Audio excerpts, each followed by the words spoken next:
जेजू मेलो तो पळोवन तांणी ताचे पांय मोडले नात, पूण एका शिपायान एक बालो घेवन ताची कूस विधली आनी रोखडेंच रगत आनी उदक व्हांवलें. जाणें हें पळयलें ताणेंच ही गोवाय दिल्या.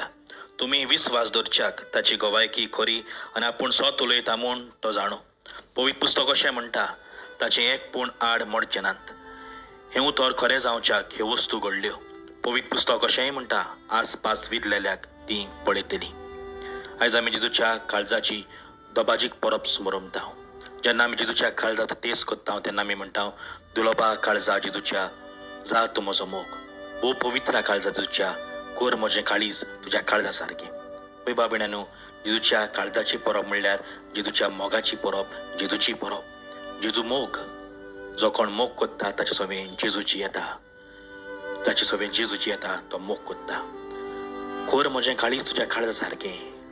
जेजूचें काळीज मोगाचें, शांतीचें, बोगसणाचें, काकुतीचें, दयाळ असलें काळीज आमचेंय कोर म्हूण मागुया. जेजूच्या काळजा सारकें काकुतीन भरलेलें दयाळ काळीज दुसऱ्याच्या आदाराक पावतलें. कोर म्हजें काळीज तुज्या काळजा सारकें.